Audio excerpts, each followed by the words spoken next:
Hello dear students, I hope you all understood what I taught in the last session. As stated in the previous session, we will go through some of the important elements of weather and climate. Let's start with the precipitation. The process through which water from the atmosphere falls down on the earth is called precipitation. In this process, no change of state of water is involved.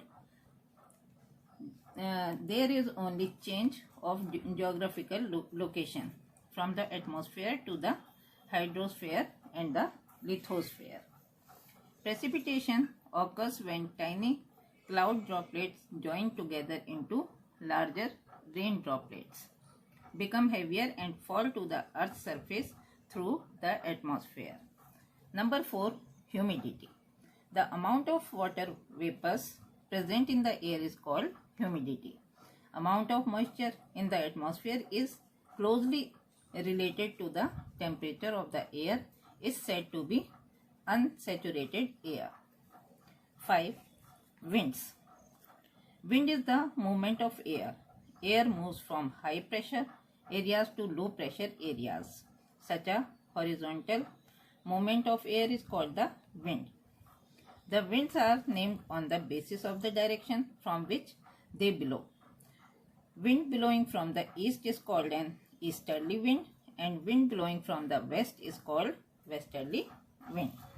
Number 6. Clouds. A cloud is a large collection of very tiny droplets of water or ice crystals.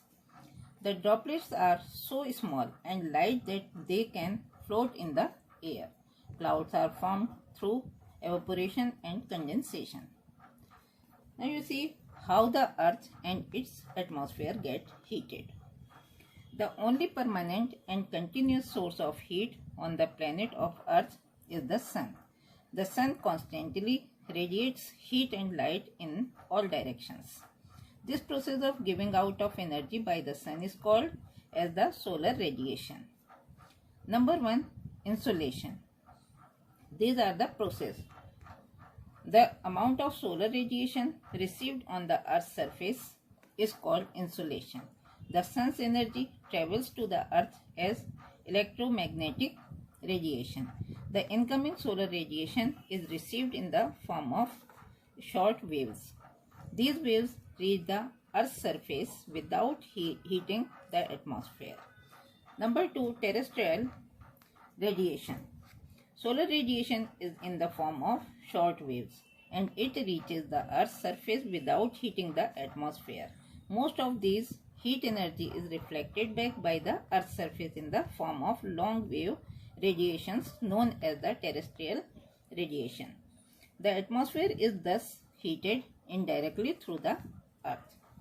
The amount of insolation received the various parts of the Earth varies from place to place and depends on number 1. Latitude.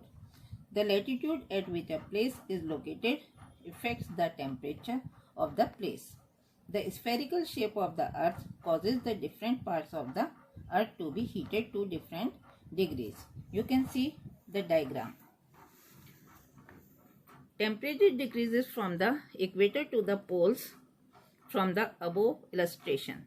It is clear that bands X, these are the X, that bands X contain equal amount of solar energy, but because area at Z is here, is less than area at Y, the temperature at Z will be higher than at Y. Also, the sun's rays at Y have passed through a greater thickness of atmosphere than those at Z. Hence, more energy reaches at Z than at Y. Second point, thickness of the atmosphere. The intensity of insolation at the Earth's surface also depends on the thickness of the atmosphere. The insolation received per unit area at the polar region is minimum because of the thickness atmosphere. Number 3. Length of the day. The length of the day determines the duration for which the sun's rays and energy are received at a place. Student, number 4. Distribution of land and water. Land absorbs and reflects more heat than water because specific heat of land is less than that of water. So land is heated and cooled in a much short time than water. That's all for today. In the next session, we will discuss about isotherms.